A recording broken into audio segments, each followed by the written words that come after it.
Hello guys, வாங்க இப்போ மல்லி சீரியல் ப்ரோமோ பற்றி பார்க்கலாம். இப்போ தான் ஃபர்ஸ்ட் டைம் என் சேனலில் பார்க்குறதா இருந்தால் சப்ஸ்கிரைப் பண்ணிக்கோங்க.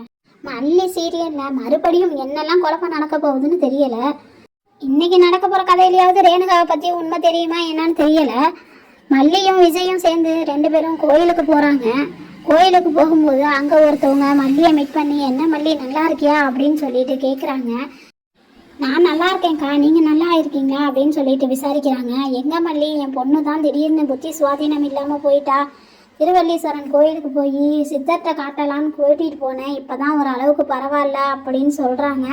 அதை கேட்டதும் மல்லிக்கு ஒரு யோசனை வருது. நம்ம ரேணுகாக்காவையும் அங்கே கூட்டிகிட்டு போகணும் அப்படின்னு சொல்லிட்டு விஜயை கூப்பிட்டு சொல்கிறாங்க. நம்ம ரேணுகாக்காவை அங்கே அழைச்சிட்டு போய் காட்டலாங்க அப்படின்னு சொல்கிறாங்க. விஜயும் சரின்னு சொல்கிறாங்க.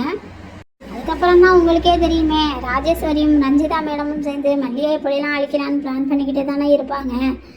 ரஞ்சிதா மேடம் என்ன ஆச்சுன்னு தெரியல, வேக வேகமாக வந்து கத்திக்கிட்டு இருக்காங்க. ராஜேஸ்வரிக்கு மேடம் கேட்குறாங்க, என்ன ஆச்சு ரஞ்சிதா அப்படின்னு சொல்லி கேட்குறாங்க. போச்சு போச்சு எல்லாம் போச்சு, எல்லாம் நாசமாக போச்சு அப்படின்னு சொல்லிட்டு ரஞ்சிதா மேடம் சொல்கிறாங்க. ராஜேஸ்வரி என்ன ஆச்சுன்னு சொல்லு அப்படின்னு சொல்லி கேட்குறாங்க. உங்கள் பேருக்கு டிரான்ஸ்ஃபர் ஆக இருந்த எல்லா ஷேர்ஸையுமே வித்ட்ரா பண்ணிட்டாங்க.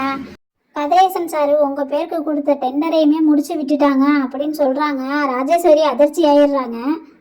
மல்லிக்கு எப்போயுமே ஒரு பயம் இருந்துக்கிட்டு தான் இருக்குது, எங்கே விஜய் நம்மளை விட்டுட்டு போயிடுவாரோ அப்படின்னு சொல்லிட்டு கவலையும் அதிகமாகிக்கிட்டே போகுது. அதுக்கப்புறம் அவங்களுக்கு திடீர்னு ஞாபகம் வருது. விஜய் கொடுத்த அந்த லாக்கெட்டை எடுத்து திறந்து பார்க்குறாங்க. அதில் வெண்பா, விஜய், மல்லி 3 பேரும் சேர்ந்து எடுத்துக்கிட்ட ஃபோட்டோ அதுக்குள்ளே இருக்குது. அதை பார்த்து அவங்க ரொம்ப வருத்தப்பட்டுக்கிட்டே நிற்கிறாங்க. ராஜேஸ்வரி மேடம் மல்லி வாழ்க்கையை எப்படி கெடுக்கிறதுன்னு தான் யோசிக்கிறாங்களே ஒழிஞ்சா அந்த கெடுதல் நமக்கும் வந்து விடியுங்கிறது அவங்களுக்கு தெரியலை. அதனால தான் அவங்களுக்கு ஏதாவது ஒன்று நடந்துக்கிட்டே இருக்குது. அடுத்தடுத்து என்ன நடக்க போகுதுங்கிறத அடுத்தது வரப்போகிற கதையில் பார்க்கலாம். தேங்க்யூ.